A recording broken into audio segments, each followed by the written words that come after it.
Hey guys, welcome to another video. Today we're going to be discussing another Is It a Cred? And today we're doing, as you can see, Larson Superloops.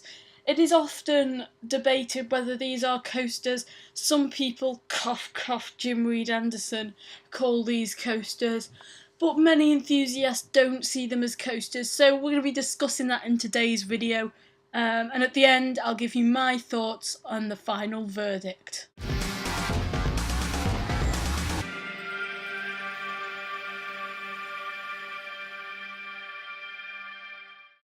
So starting with the yeses then, it shares traits with shuttle coasters, how it rocks backwards and forwards obviously when it's first starting up, and then you do get it going round and then it slows down just like shuttle coasters do. Larson's also call it a coaster in their description on their website. It is actually called, I believe, the Giant Fireball Coaster, although I may be wrong there. And finally, Jim Reid-Anderson says they are coasters, and the Lord has spoken, so therefore they must be.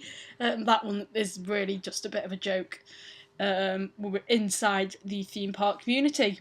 Moving on to the no sections then.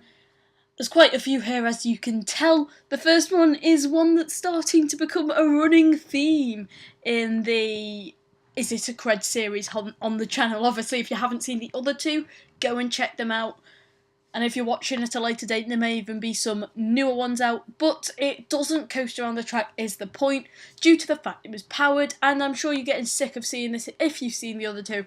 But if you put Hills on a ghost train, it would not be a coaster still. That's like taking the Blackpool Pleasure Beach ghost train as an example, because that does have the drop, but it still isn't a coaster.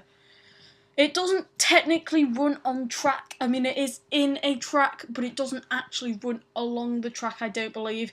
And also, pulling into that, there isn't actually any kind of launch mechanism.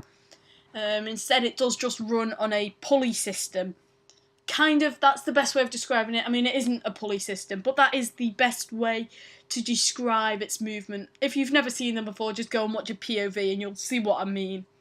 And finally, they aren't on the RCDB, the Roller Coaster Database, which, as I've said in the past few, is something that is often taken massively into consideration when discussing whether certain ride types are coasters or not. If it's not on the RCDB, normally they aren't considered. But these ones aren't, so make of that what you will. Well then, the final verdict is...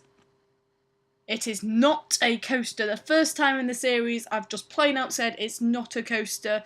Firstly, the ride never travels using its own momentum. It uses a pulley system. As I said, that's just the best way I can think of to describe it. It's not an actual pulley system to pull itself around the structure, and it is not technically running on a track. Also, Larson's do predominantly make flat rides more, so it just makes sense that this is also a flat ride.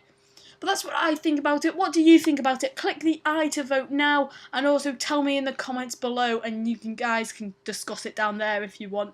It seems pretty unanimous though that throughout the coaster community, unless your name is Jim Reid-Anderson, you don't really think that Larson Superloops are coasters. Anyway guys, thanks for watching, and until next time, goodbye.